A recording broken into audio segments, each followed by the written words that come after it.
શ્રી રાધેશ્યામ શાળા ખાતે રમતોત્સવનું ભવ્ય અને ઉત્સાહભેર આયોજન કરવામાં આવ્યું હતું, જેમાં ધોરણ 1 થી 8 અને ધોરણ 9 અને 11 ના વિદ્યાર્થીઓએ ઉત્સાહપૂર્વક ભાગ લીધો હતો. વિદ્યાર્થીઓની માનસિક સ્થિતિ અને શારીરિક સ્થિતિ મજબૂત થાય તેવા શુભ હેતુ સાથે આ રમતોત્સવનું આયોજન કરવામાં આવ્યું હતું.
મહુવાની શ્રી રાધેશ્યામ શાળા દ્વારા રમતોત્સવની ભવ્ય ઉજવણી કરવામાં આવી હતી, જેમાં ઉત્સાહભેર શાળાના તમામ વિદ્યાર્થીઓએ ભાગ લીધો હતો.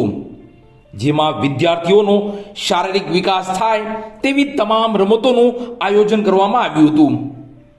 ગત તારીખ 13 ફેબ્રુઆરી 2026 ના રોજ શ્રી રાધેશ્યામ શાળા મહુવા દ્વારા રમતોત્સવનું ભવ્ય આયોજન મહુવાના વ્યાયામ મંદિર ખાતે કરવામાં આવ્યું હતું.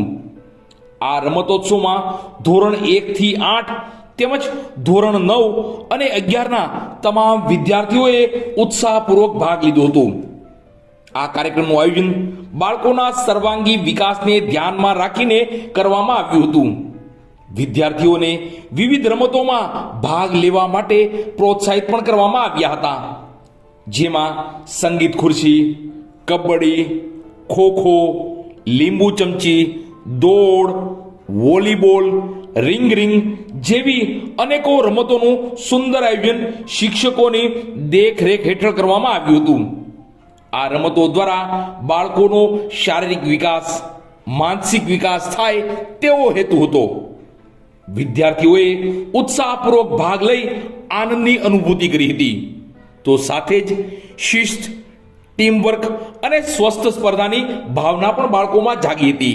આ કાર્યક્રમમાં શાળાના ટ્રસ્ટી અને માર્ગદર્શક એવા રમણીકભાઈ જોશી તથા શાળાના પ્રિન્સિપલ સુરેશભાઈ જોશી, તેજસભાઈ ઉપાધ્યાય, લીડ મહુવા ન્યૂઝના પત્રકાર પરેશભાઈ ચૌહાણ અને શાળાના તમામ શિક્ષકગણ અને કર્મચારીની મહેનત અને સહયોગથી આ રમતોત્સવ યાદગાર બન્યો હતો. શ્રી રાધેશ્યામ શાળા ખાતે આવા કાર્યક્રમો દ્વારા વિદ્યાર્થીઓને શિક્ષણની સાથે શારીરિક અને માનસિક રીતે મજબૂત કરવાનો આ એક ઉત્તમ પ્રયાસ થઈ રહ્યો છે.